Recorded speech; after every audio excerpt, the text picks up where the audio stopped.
saya. Assalamualaikum warahmatullahi wabarakatuh. Waalaikumsalam.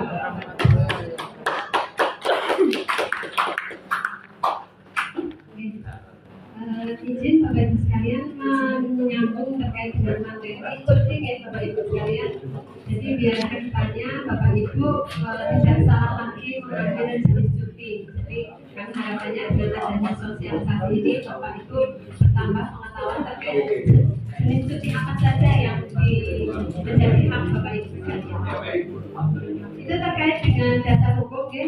Tidak saya bacakan satu-satu, nanti Bapak Ibu bisa melihat sendiri di materinya. Terus kemudian terkait dengan jenis cuti PNS.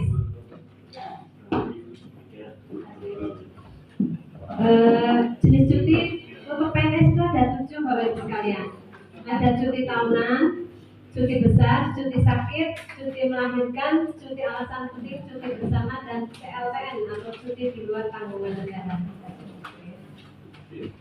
Terkait dengan cuti tahunan sudah kami sampaikan ya, untuk namanya adalah 12 hari kerja. Jadi ini satu-satunya jenis cuti yang dihitung berdasarkan pada hari kerja. Kalau yang lain hari kalender. Jadi kalau cuti tahunan itu minggunya tidak dihitung. Kalau kami di PPD yang melaksanakan 5 hari kerja itu Sabtu minggunya tidak dihitung. Jadi Senin sampai Jumat kalau Bapak Ibu sekalian Senin sampai dengan Sabtu. Oke, terkait dengan N1, N2 tadi sudah kami jelaskan ya. Jadi silakan dimanfaatkan untuk penggunaan cuti tahunannya. Jadi silakan untuk cuti untuk melaksanakan ibadah umroh, silakan pilih cuti tahunan dulu. Jika masih ada sisa cuti tahunan, silakan gunakan.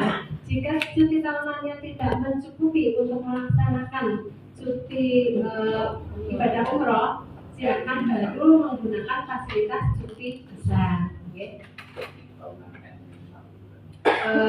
Kemudian cuti besar ini sudah kami tadi spill terkait informasinya. Jadi diberikan bagi PNS yang telah bekerja paling singkat 5 tahun secara terus menerus. Jadi kalau 2022 mau mengambil lagi cuti besar di tahun ini tidak bisa, harus menunggu 5 tahun dulu baru dia bisa mengambil cuti besar. Lamanya berapa hari atau berapa bulan? Lamanya adalah 3 bulan.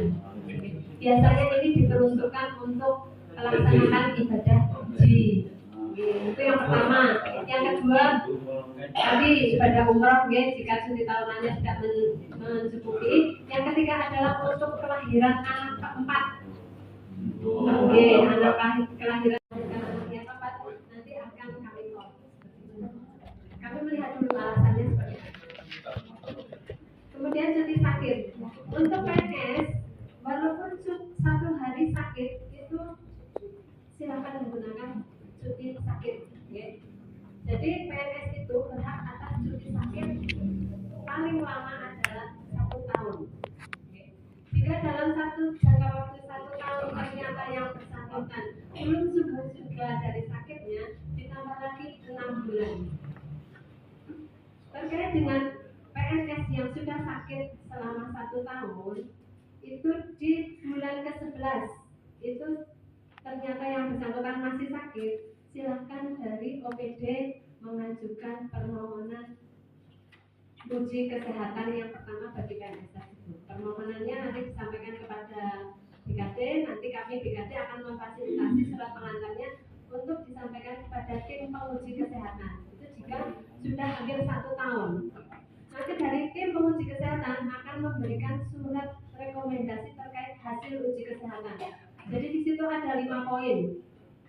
Yang poin terakhir itu adalah A, B, C, dan E. Jadi jika hasil dari uji kesehatannya adalah hasilnya huruf D, itu maka bisa menjadi bahan pertimbangan bagi kami di pemerintah itu untuk memberikan perpanjangan cuti selama 6 bulan.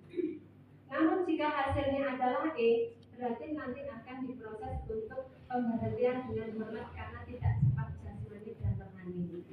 Itu untuk uji kesehatan yang pertama. Kemudian jika hasilnya D, itu berarti yang bersangkutan akan diperpanjang lagi cuti sakitnya selama 6 bulan. Dan jika dalam jangka waktu penambahan 6 bulan itu hampir 1,5 tahun ternyata yang bersangkutan belum juga sembuh dari sakitnya, silakan Bapak Ibu mengajukan permohonan uji kesehatan yang kedua. Okay. Jadi nanti prosesnya sama seperti yang untuk pengujian kesehatan yang pertama. Nanti, kalau ini terkait yang sudah penambahan biasanya rata-rata hasilnya adalah B. Jadi nanti kami akan mengambil kebijakan untuk pemberhentian dalam rapat karena tidak dapat jasmani dan rohani. Kemudian terkait dengan cuti sakit, itu PNS yang mengalami guguran itu juga berhak atas cuti sakit selama 1,5 bulan. Dan pakai salah nanti setahun cuti sakit 1,5 tahun. Ini 1,5 bulan ya Pak. Terus kemudian PNS yang mengalami kecelakaan kerja sampai dengan yang ketiga. Nah, terkait dengan persalinan ini, hitungnya tadi sudah kami sebutkan adalah semenjak yang bersangkutan diangkat sebagai PNS. Kalau sebelum menjadi PNS yang bersangkutan sudah memiliki anak, sudah pernah melahirkan, maka persalinan yang sebelum dia diangkat menjadi PNS tidak dihitung. Nanti dihitungnya yang setelah dia menjadi PNS. Kemudian seperti yang sudah kami sampaikan tadi, untuk kelahirannya anak yang keempat, silakan menggunakan cuti dasar. Lamanya juga sama 3 bulan. Untuk pengambilan cuti melahirkan ini bisa diambil 1 bulan sebelum melahirkan, 2 bulan setelah melahirkan, bisa juga diambil 3 bulan setelah melahirkan. Jadi di sini tidak ada ketentuan terkait harus diambil 1 bulan sebelum 2 bulan sesudah, sudah tidak ada. Jadi silakan diambil sesuai dengan keperluan masing-masing PNS yang mengambil cuti melahirkan. Kemudian cuti alasan penting. Nah, ini terkait dengan cuti alasan penting, itu alasan-alasan apa saja yang menjadi kriteria untuk mengambil fasilitas cuti alasan penting. Itu yang pertama, jika ibu, bapak, istri, atau suami, anak, adik, kakak, mertua, atau menantu sakit keras atau meninggal dunia, silakan mengambil fasilitas cuti alasan penting. Yang kedua, jika PNS yang bersangkutan memang diberi kepercayaan untuk mengurus hak-hak dari orang yang meninggal dunia tersebut yang di bawah 1, silakan juga bisa menggunakan fasilitas cuti alasan penting. Kemudian untuk melangsungkan pernikahan, ini pernikahan PNS bukan mantu, kalau menggunakan fasilitas cuti tabungan betul sekali. Mantu. Kalau melakukan pernikahan silakan untuk menggunakan alasan penting. Kemudian yang PNS laki-laki yang istrinya melahirkan baik secara normal atau secara sesar, silakan menggunakan cuti alasan penting. Namun terkait hal ini dilampiri dengan surat keterangan rawat inap. Rawat inap berarti semenjak dia dirawat di rumah sakit. Jadi pelayanan kesehatan berapa hari, 1. Jadi kalau cuti alasan penting namanya 1 bulan Bapak Ibu sekalian. Paling lama 1 bulan dalam 1 kali pengambilan cuti. Itu 1 bulan, Kemudian jika ada PNS yang mengalami musibah kebakaran rumah atau bencana alam, silakan mengambil cuti alasan penting dilampiri dengan surat keterangan paling rendah dari ketua RT. Kemudian cuti bersama. Nah, terkait dengan cuti bersama ini semua PNS berhak atas cuti bersama Bapak Ibu sekalian. Jadi kemarin ada yang tanya kita kalau cuti bersama ikut tidur apa enggak? Ikut tidur Bapak Ibu sekalian. Namun terkait dengan peraturan cuti bersama itu untuk pengambilan cuti tahunan yang menyambung cuti bersama itu tidak diperbolehkan. Jadi misalnya seperti kemarin, hari ini ngambil cuti tahunan itu tidak diperbolehkan. Itu sesuai dengan surat edaran Sekda. Jadi tidak boleh menyambung sebelum dan sesudah cuti bersama. Cuti tahunan memotong cuti, maksudnya cuti bersama itu mengurangi dari cuti tahunan apa enggak? Tidak, tetap datanya tetap cuti bersama memang tidak mengurangi cuti tahunan. Oke. Namun dalam kondisi tertentu yang dianggap mendesak, itu boleh mengambil cuti tahunan yang menyambung cuti bersama jika alasan tersebut mendesak dan bisa dipertanggungjawabkan dengan dilampiri surat permohonan izin kepada bupati. Oke, pada bupati jadi permohonannya dilanjut dengan surat permohonan izin kepada bupati yang isinya terkait dengan alasan mengambil cuti tahunan yang menyambung cuti bersama. Berarti itu kalau guru nggak bisa namanya libur ya Bu ya, libur terus sambil cuti tahunan berarti nggak bisa. Gak ngapa sih? Kurang ya Pak ya. Ya. Jadi kemarin ada yang tanya, terus tanya kok atasan langsung itu kebetulan kepala sekolah. Kan tanya kalau cuti tahunannya menyambung cuti libur sekolah itu kami sarankan kan supaya menanyakan kepada atasan langsungnya. Jadi atasan langsungnya itu Pak Sinten ya, Pak Heling itu ternyata tidak diperbolehkan. Jadi kamu udah lama Pak, berarti 3 minggu kan Pak ya sekolahnya? Ya 5 minggu maksudnya. Maksudnya kenalen. Kalau berbicara jauh kan aman absennya. Masuk dulu nanti baru ngambil Pak. Oke. Karena kalau seperti itu memang tergantung dari pejabat pimpinan atau atasan langsungnya diperbolehkan atau tidak. Karena sudah apa namanya? CLTN saja Pak, Mama. Nah, nanti ini CLTN Pak, ini jatahnya 3 tahun Pak. Silakan kalau memang membutuhkan apa namanya ini terkait CLTN gitu sekalian syaratnya ada sama dengan cuti besar jadi memiliki masa kerja Orang bayaran. memiliki masa kerja paling singkat 5 tahun secara terus menerus terus dengan syarat ada alasan yang memang termasuk di dalam syarat-syarat untuk mengambil cuti di luar tanggungan negara yaitu 1. Mengikuti atau mendampingi suami atau istri tugas negara atau tugas belajar di dalam atau di luar negeri. Kemudian mendampingi suami atau istri bekerja di dalam atau di luar negeri. Menjalani program untuk mendapatkan keturunan.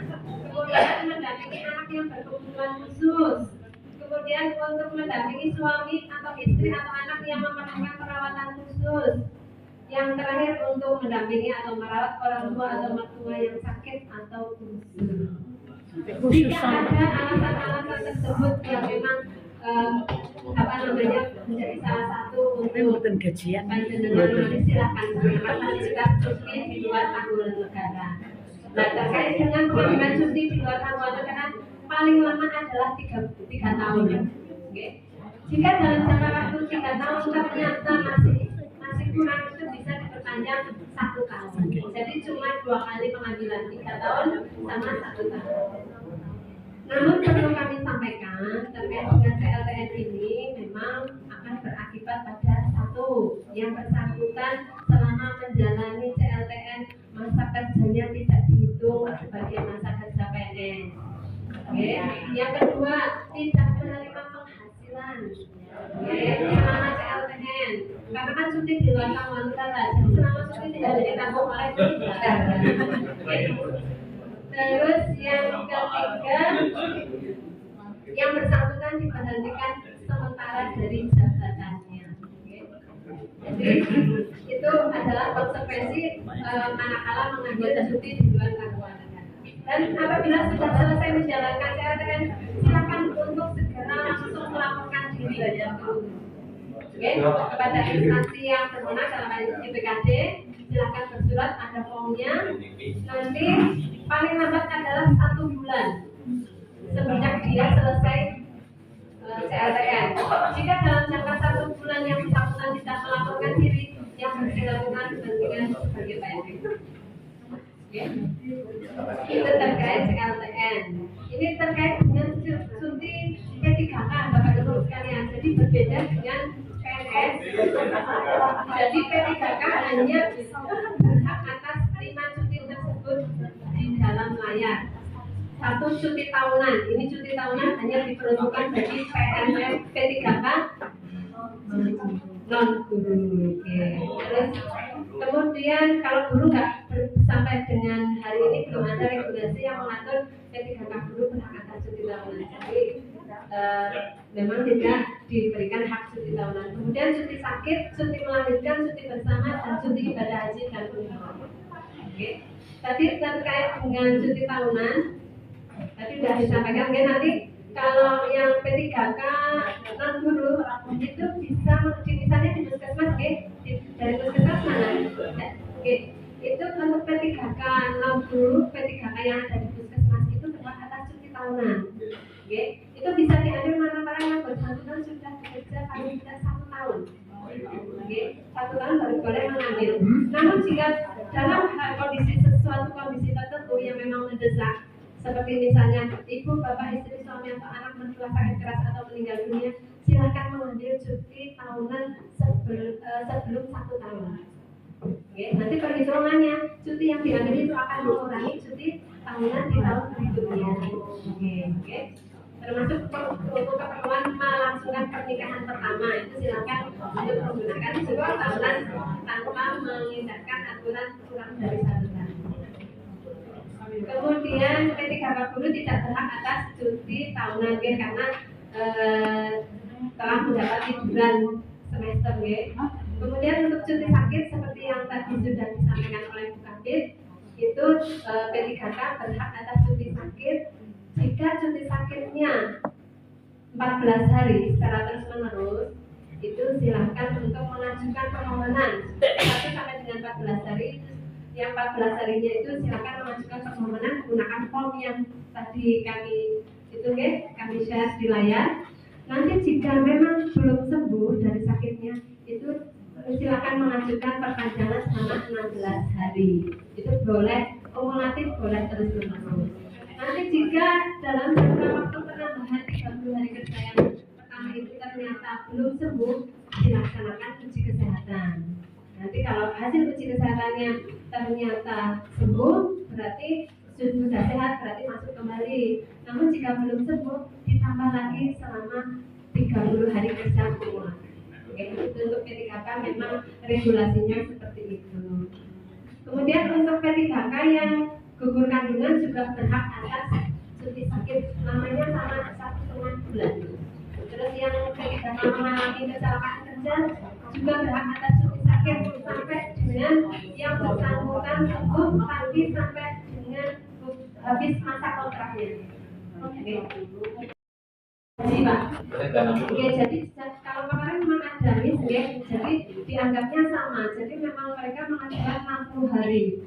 Nah, terkait hal ini kami harapannya ke depannya P3K yang akan melaksanakan ibadah haji pertama kali itu tidak salah lagi dalam menentukan lamanya hari yang diambil untuk cuti ibadah haji. Jadi lamanya adalah 48 hari. Terus nanti untuk pengambilannya mungkin di sana 40 hari di Mekahnya. Nah, untuk di sebelum berangkat dan sesudah berangkat itu berarti sisanya dari yang sudah diambil di sana. Misalnya di sana 40 hari, berarti kan sisa 8 hari. Bisa diambil 3 hari di depan, 4 hari di 5 hari di setelah mundur dari tanah umrah. Nah, terkait dengan P3K non guru untuk pelaksanaan ibadah haji selama 48 hari ini mengurangi cuti tahunan di tahun-tahun berikutnya. Jadi yang bersangkutan tidak berhak atas misalnya diambil tahun ini itu di tahun depan sampai jumlah 48 hari. Jadi caranya kebon dulu selama 48 hari, lah itu nanti dikembalikannya menggunakan cuti tahunan di 4 tahun yang akan datang pada saat.